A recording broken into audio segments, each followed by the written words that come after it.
Bienvenidos a una nueva exploración en profundidad. Hoy vamos a tocar un tema que es, bueno, crucial en el desarrollo de software que quiere durar en el tiempo: la evolución. Efectivamente. ¿Cómo hacemos para que nuestras aplicaciones crezcan? Para añadir funcionalidades o cambiar las que hay, sin cargarnos todo lo que ya funcionaba. Es un desafío constante, vamos. Totalmente. Y justo ahí, pues, entran en juego ciertos principios de diseño, guías que la experiencia nos ha ido dando, ¿no? Los principios SOLID, que hemos visto mucho en las fuentes que manejamos, son quizás el pack más conocido. Sí, suena mucho.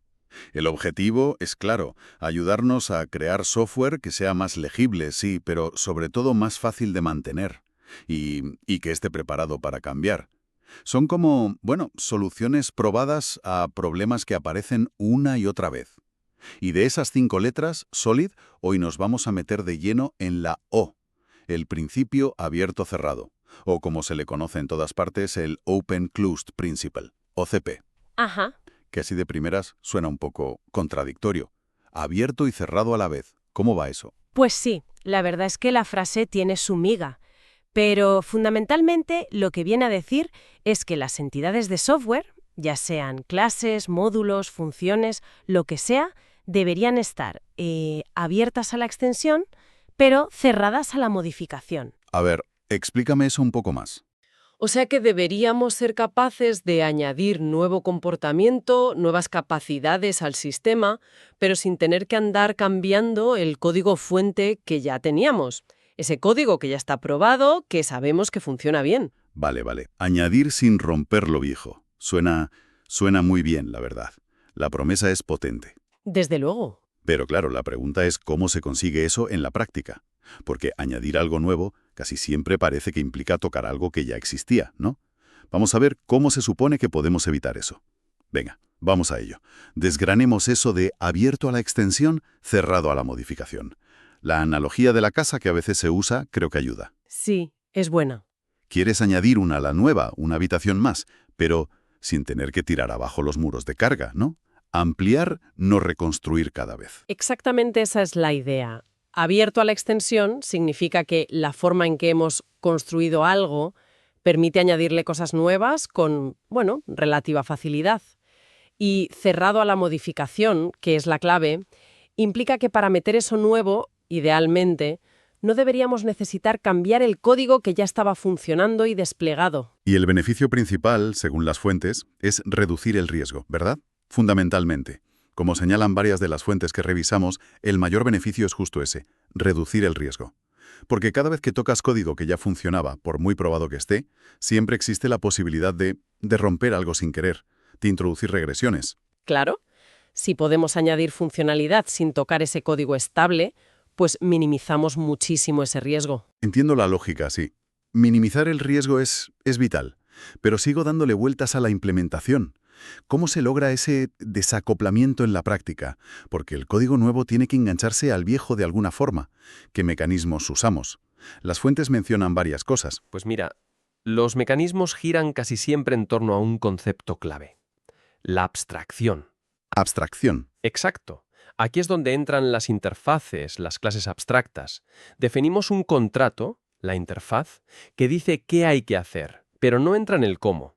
Vale. Luego tenemos distintas clases concretas que implementan ese contrato, cada una a su manera. El código que usa esa funcionalidad, el código cliente, depende solamente de la abstracción, de la interfaz, no de una implementación concreta. Y ahí entra el polimorfismo, supongo. Justo.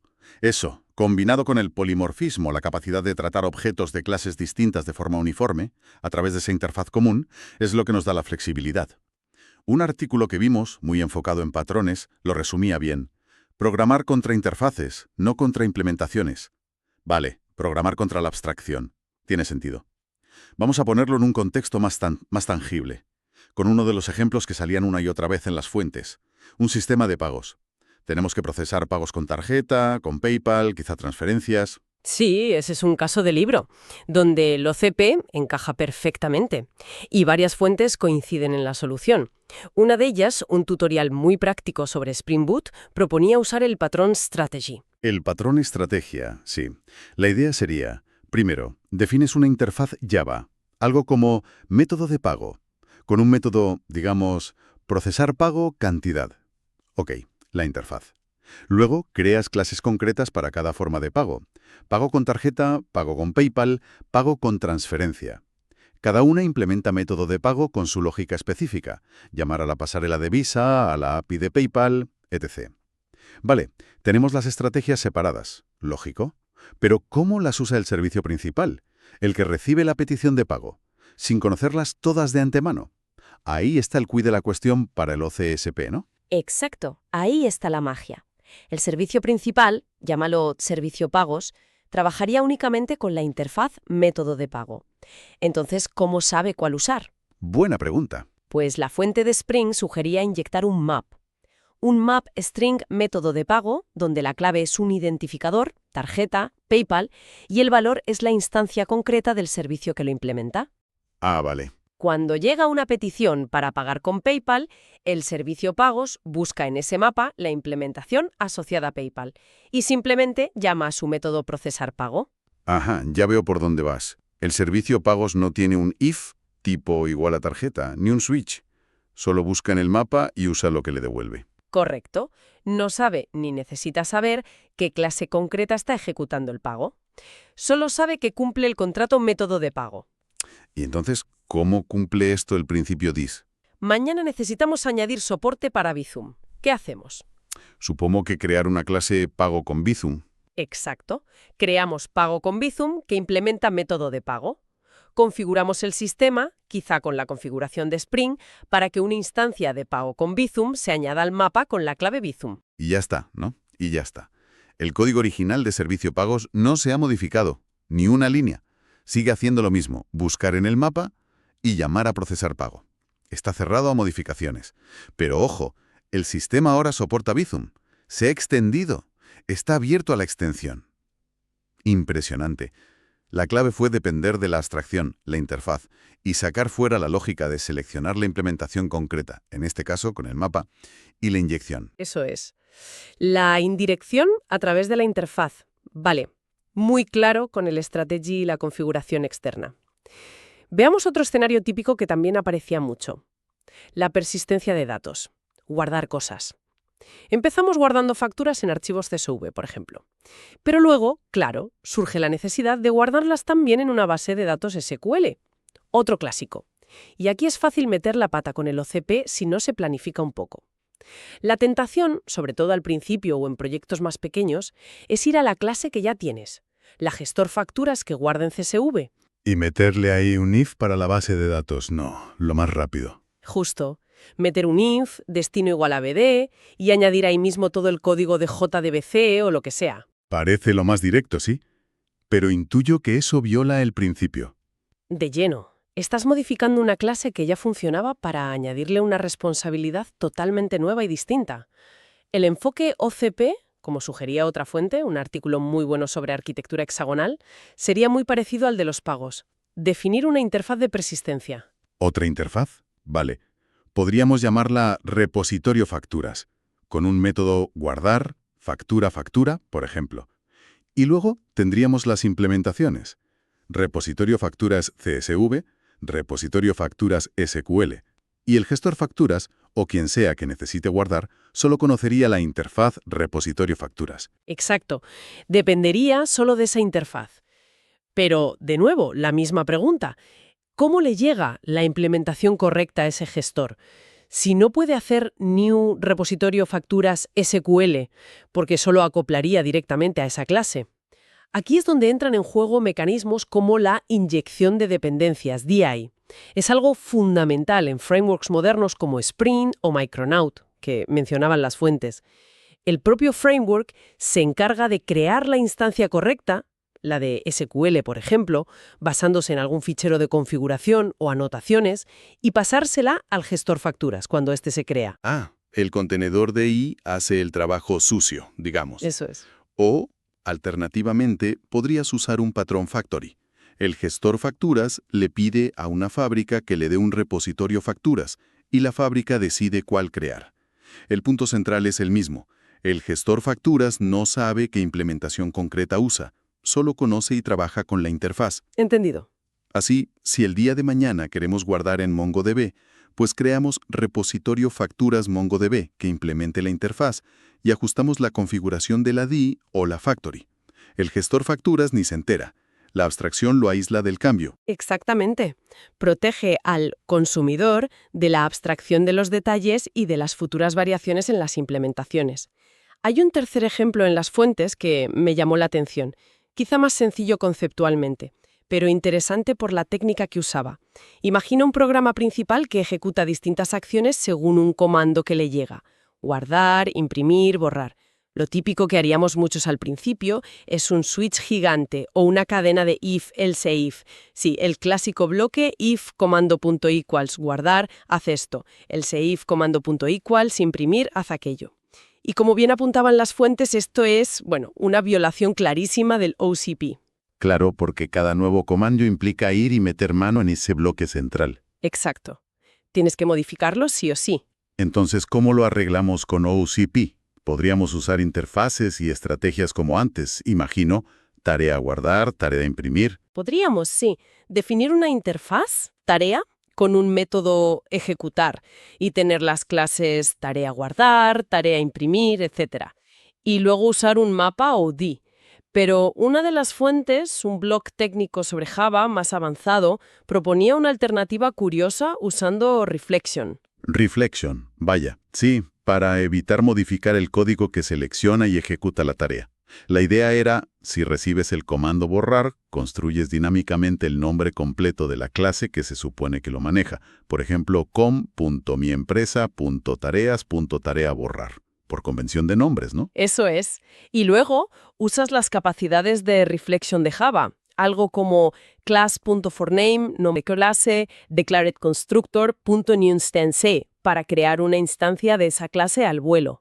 Se asume, claro, que todas esas clases de tareas heredan de una base común o implementan la interfaz tarea. ¡Ostras! Eso es, bastante dinámico. Significa que para añadir un nuevo comando, digamos, validar, solo tendrías que crear la clase tarea validar en el paquete correcto y listo. Esa es la idea. El código principal que carga y ejecuta la tarea no necesita cambiarse. No hay if, no hay switch, ni siquiera configuración explícita como el mapa de pagos o la DI. Simplemente descubre la clase por su nombre. Exacto. Es una forma de conseguir esa extensibilidad sin tocar el código que invoca, apoyándose en convenciones y en las capacidades dinámicas del lenguaje. Ahora bien, Siempre hay un pero, ¿verdad? claro, la propia fuente advertía que Reflection tiene sus inconvenientes. Es más lento que la invocación directa, puede dar errores en tiempo de ejecución si la clase no existe o el constructor falla, y hace que el código sea más difícil de analizar estáticamente por las herramientas. No es una solución universal, pero ilustra otro camino posible para cumplir con OCP. Interesante, sí. Ver cómo distintos patrones y técnicas, strategy, D-factory, reflection por convención, pueden llevarnos al mismo principio. Al final, todos se basan en alguna forma de indirección o abstracción para desacoplar las partes. Bien, hemos visto con ejemplos bastante claros cómo se supone que funciona esto de los OCP y los beneficios que persigue. Flexibilidad para añadir cosas nuevas, menos riesgo de romper lo viejo, código más mantenible, más fácil de probar por partes. Suena genial, la verdad. Casi como la solución definitiva para el software que necesita evolucionar. Pero, ¿es todo tan bonito? Las fuentes también planteaban algunas críticas o, al menos, matices importantes. Definitivamente no es una bala de plata. Y como todo principio, si se aplica de forma dogmática, puede ser contraproducente. Una crítica que aparecía bastante, por ejemplo en un artículo que comparaba Solid con otras filosofías, es el riesgo de pasarse de listo, de la sobreingeniería o la optimización prematura. El por si acaso. Exacto. Podemos caer en la tentación de crear interfaces y abstracciones para absolutamente todo, pensando en posibles extensiones futuras que a lo mejor nunca llegan a materializarse.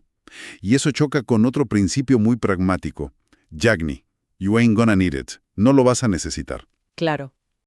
Introducir capas de abstracción que no aportan valor real ahora mismo solo añade complejidad, hace que el código sea más difícil de seguir, de depurar, y puede que esa flexibilidad extra nunca se use. Ya veo. Crear una interfaz para una clase que solo tiene una implementación y probablemente nunca tendrá más, puede ser más un estorbo que una ayuda real. Justo.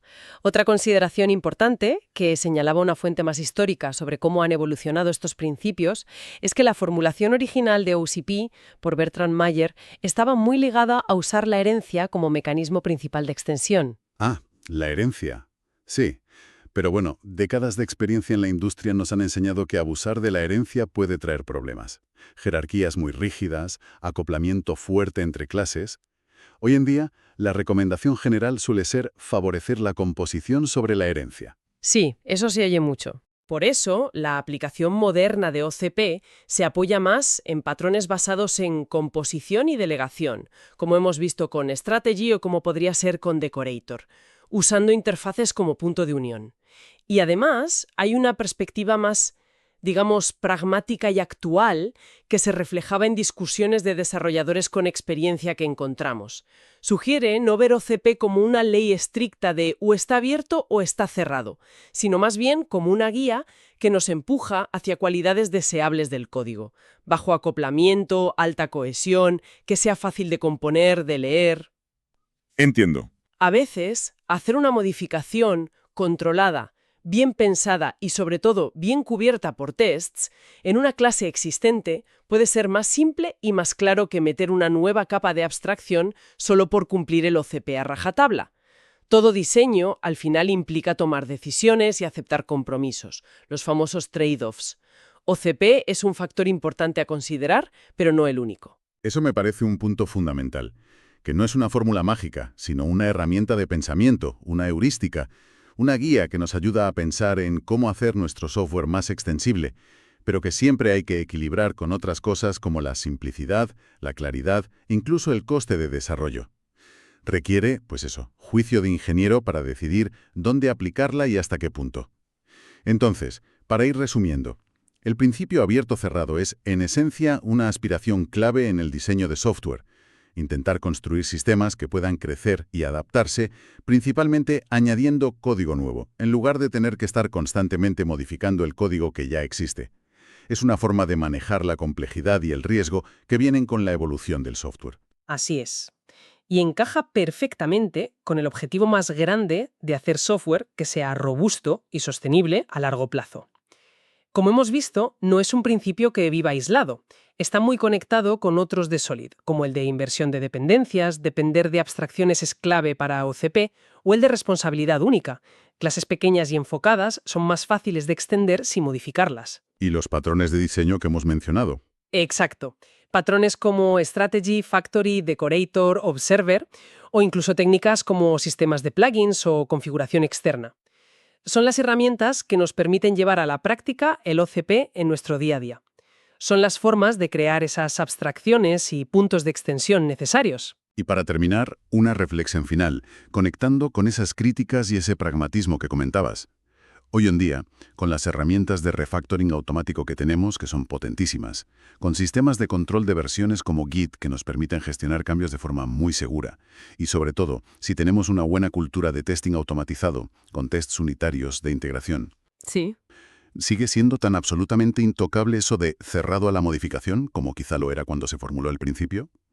Si tengo una clase con una cobertura de test del 95%, ¿es de verdad más arriesgado modificarla con cuidado, sabiendo que los tests me van a avisar si rompo algo, que introducir una nueva interfaz, una nueva implementación y toda la complejidad que esa indirección extra puede traer? Quizás ese equilibrio entre modificar con seguridad gracias a los tests y extender usando abstracciones sea hoy un poco más matizado, ¿no? Es una excelente pregunta para dejarla ahí, flotando. El coste y el riesgo real de la modificación versus el coste y la complejidad que introduce la abstracción. Probablemente, como decías, la respuesta correcta dependa muchísimo del contexto, del proyecto, del equipo, de la criticidad de ese módulo en concreto. No hay una única respuesta válida siempre.